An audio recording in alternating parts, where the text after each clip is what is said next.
Sobat Geo. Hari ini kita lagi ada di Rumah Budaya Kratonan Surakarta. Yuk ikutin terus kegiatan kita. Dadah.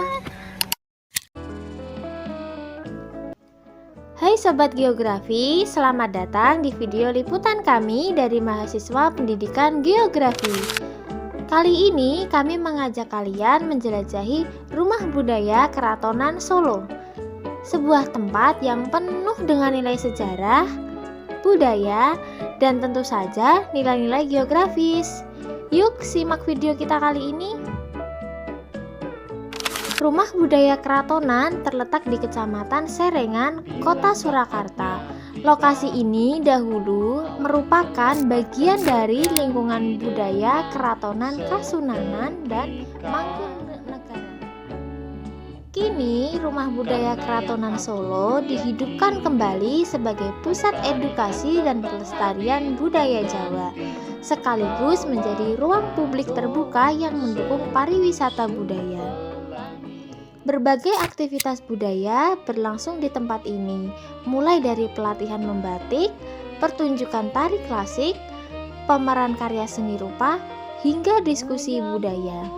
Kegiatan ini tidak hanya mengenalkan warisan budaya kepada masyarakat, tetapi juga menjadi sarana pendidikan kontekstual bagi pelajar dan mahasiswa. Dari sudut pandang geografi, Rumah Budaya Kratonan termasuk dalam objek man-made komersial karena dibangun oleh manusia dan berfungsi sebagai tempat pertukaran jasa edukatif dan budaya. Materi geografi yang dapat dikaitkan antara lain yang pertama, geografi budaya. Contohnya melihat bagaimana budaya lokal dilestarikan di ruang fisik tertentu. Yang kedua, geografi perkotaan. Contohnya peran kawasan budaya dalam struktur ruang kota.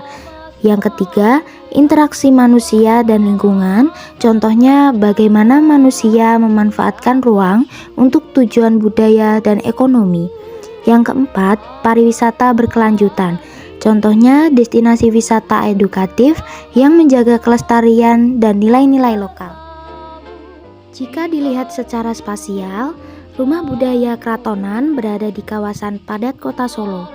Keberadaannya memperkuat fungsi kawasan Serengan sebagai pusat budaya. Ini menunjukkan bagaimana ruang kota bisa digunakan secara multifungsi sekaligus mempertahankan identitas lokal. Peta lokasi dan penggunaan lahan di sekitarnya menunjukkan adanya keberagaman fungsi seperti pemukiman, edukasi, komersial, dan budaya. Ini cocok sebagai studi kasus dalam analisis tata guna lahan kota. Yang pertama yaitu ada ruang pendopo panel sejarah. Kita mulai dari ruang pendopo yang menjadi pintu gerbang pemahaman sejarah. Di sini panel-panel besar dipajang secara berurutan membentangkan kisah dari sejarah dunia, sejarah Nusantara, hingga perjalanan Surakarta sendiri. Panel pertama membawa kita menyusuri sejarah dunia dari masa prasejarah, peradaban awal Mesopotamia, Mesir kuno, Yunani, Romawi, hingga era modern yang penuh dinamika. Panel kedua berfokus pada sejarah Nusantara, menggambarkan kerajaan-kerajaan besar seperti Sriwijaya, Majapahit, masa kedatangan bangsa asing hingga perjuangan kemerdekaan Indonesia. Panel ketiga secara khusus menyoroti Surakarta, mulai dari berdirinya Kerajaan Mataram, perpecahan menjadi Surakarta dan Yogyakarta, hingga perkembangan kota ini di era modern.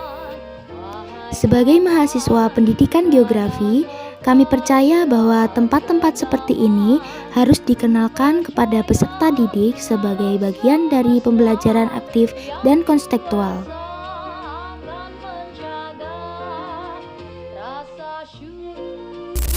Yang kedua yaitu terdapat ruang dalam almari tokoh. Selanjutnya kita memasuki ruang dalam almari tokoh.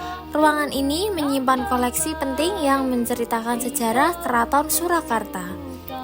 Dari sini kita bisa melihat bagaimana Keraton Mataram awalnya satu, kemudian terpecah menjadi dua kesultanan utama, yaitu terdiri dari Yogyakarta dan Surakarta. sebagai hasil dari perjanjian Giyanti pada tahun 1755.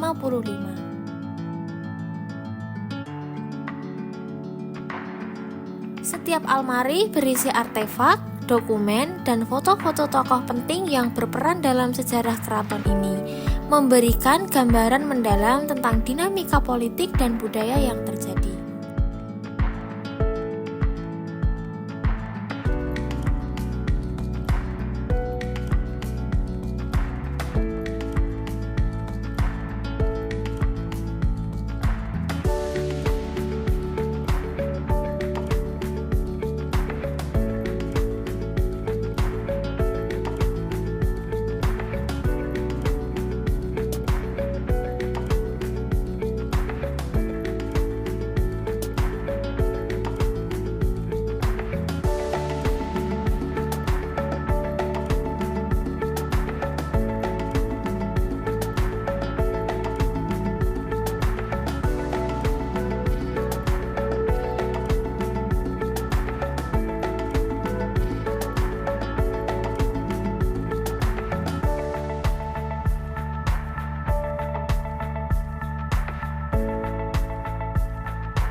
Ruang yang ketiga adalah ruang sentang atau ruang cermin dengan ukuran 2 x 9 meter. Dinding-dinding ruangan ini dilapisi cermin datar hingga ke langit-langit yang menciptakan efek visual yang memukau dan reflektif. Di dalam ruangan ini kami menyaksikan pemutaran video dokumenter tentang Douwe Dekker yang dikenal dengan nama Pena Multatuli. Video tersebut mengisahkan keberaniannya mengkritik sosial kolonial Belanda melalui karya terkenal.